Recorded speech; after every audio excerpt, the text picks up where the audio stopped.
New Guwahati আদৰ্শ উৎসৱ বিদ্যালয়ত আয়োজন কৰা হৈছে দুদিনীয়াকৈ সোণালী জয়ন্তী উৎসৱ।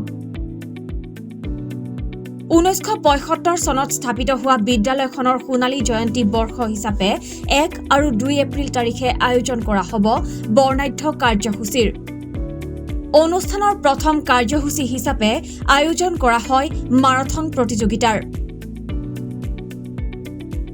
প্ৰতিযোগিতাখন উদ্বোধন কৰে ৰাষ্ট্ৰীয় পদকপ্ৰাপ্ত প্ৰথম মহিলা এথলেটিক্স তথা অসম এথলেটিক্স সন্থাৰ প্ৰাক্তন উপসভাপতি তয়াবুন নিচাই।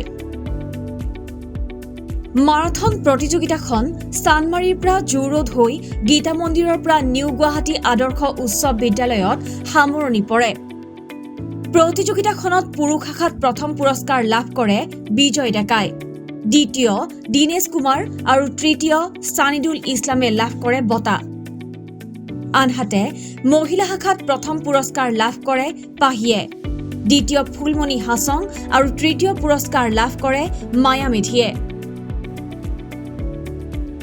বঁটা বিতৰণী সভাত উপস্থিত থাকে ৰাষ্ট্ৰীয় পদকপ্ৰাপ্ত অসম এথলেটিক্স সন্থাৰ প্ৰাক্তন উপসভাপতি তয়াবুন নিচা, সোণালী জয়ন্তী উৎসৱ সমিতিৰ সভাপতি নিধন বৰ্মন, কাৰ্যকৰী সভাপতি প্ৰদীপ ডেকা। ইয়াৰ উপৰি সোণালী জয়ন্তী উৎসৱ উপলক্ষে চিত্ৰাংকন প্ৰতিযোগিতাৰো আয়োজন কৰা হয়।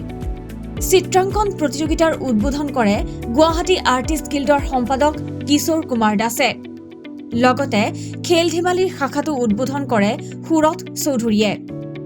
কাৰ্যকৰী সভাপতি প্ৰদীপ ডেকাই সাংবাদিকক জনায় যে সন্ধিয়া 4 বজাৰ পৰা দুদিনীয়াকৈ বিভিন্ন খেল ধেমালি আৰু সাংস্কৃতিক অনুষ্ঠানৰ আয়োজন কৰা হ'ব। লগতে সকলোৰে দিহা পৰামৰ্শ আন্তৰিকতাৰে কামনা কৰে।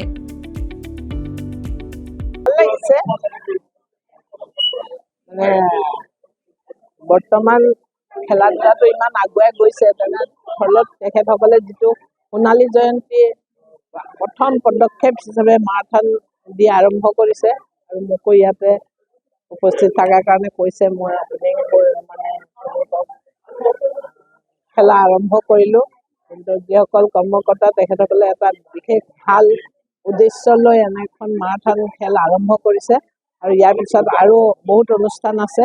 উদ্যোক্তাসকলক মই আপোনালোকৰ যোগেদি মানে ধন্যবাদ জনাইছোঁ যে আজিকালি ল'ৰা ছোৱালীবিলাক মানে খেলা ধূলাৰ লগত জড়িত হৈ সমাজৰ, ৰাজ্যৰ, দেশৰ ভাল কাম কৰিবলৈ আগবাঢ়ি আহক।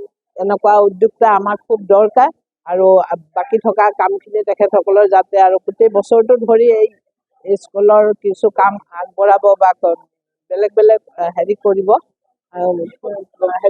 নহয়, বেলেগ বেলেগ আৰু অনুষ্ঠান আছে বহুতখিনি, 1 বছৰ হ'ব আৰু এনেকুৱা অনুষ্ঠানবিলাকে আমাৰ ৰাজ্যখনক আগবঢ়াই লৈ যায়। নিউ গুৱাহাটী আদৰ্শ উচ্চ বিদ্যালয়ৰ প্ৰাক্তন ছাত্ৰ সন্মিলনৰ সভাপতি তথা সোণালী জয়ন্তী উৎসৱৰ কাৰ্যকৰী সভাপতি। আমাৰ একচুৱেলি আজি 1 এপ্ৰিলটো আমাৰ স্কুলৰ প্ৰতিষ্ঠা দিৱস হয়। প্ৰতিষ্ঠা দিৱসৰ ওপৰত আমি ভিত্তি কৰি আমাৰ সোণালী জয়ন্তী বৰ্ষৰ শুভ আৰম্ভণি আৰম্ভ কৰিলোঁ। আজি আমি প্ৰথম কাৰ্যসূচী আছিলে আমাৰ মাৰাথন দৌৰ, সুকলমে পাৰ হৈ গ'ল। ইয়াৰ পিছতে আমাৰ আছে পতাকা উত্তোলন, প্ৰাক্তন প্ৰধান শিক্ষকে কৰিব নিধন বৰ্মনে। তাৰপিছত আছে আপোনাৰ বন্তি প্ৰজ্বলন, তাৰপিছত স্মৃতি তৰ্পণ, তাৰপিছত চিত্ৰাংকন প্ৰতিযোগিতা ইত্যাদিকে আদি কৰি আৰু আবেলি আমাৰ সাংস্কৃতিক অনুষ্ঠান আছে। আৰু আজিৰ অনুষ্ঠানখিনি হ'ব আমাৰ বৰ্তমানৰ ছাত্ৰ ছাত্ৰীৰ। আমি বহুত আনন্দিত হৈছোঁ। আমি যে ইয়াতে যোগদান কৰিব পাৰিছোঁ সেইটোৱে ডাঙৰ কথা। কাৰণ আমাৰ ল'ৰা এতিয়া ক্লাছ 10 পাইছে। আমি ইমান বছৰ হৈ গ'ল ইয়াৰ পাছ কৰি যোৱা। 94 বেটছৰ হয় মই, তুমি 2099 হয়। আমি তথাপি যে আমি কমপ্লিট কৰিব পাৰিছোঁ, আমি সঁচাই বহুত মনত ফূৰ্তি পাইছোঁ। আৰু এনেকৈ আমাৰ স্কুলখন আগবাঢ়ি যাওঁ, আমাৰ স্কুলখনৰ সুনাম আৰু অৰ্জন কৰক, সেইটোৱে আমি কামনা কৰোঁ। গুৱাহাটীৰ পৰা জিতুমণি ডেকাৰ প্ৰতিবেদন, B24 অসমীয়া।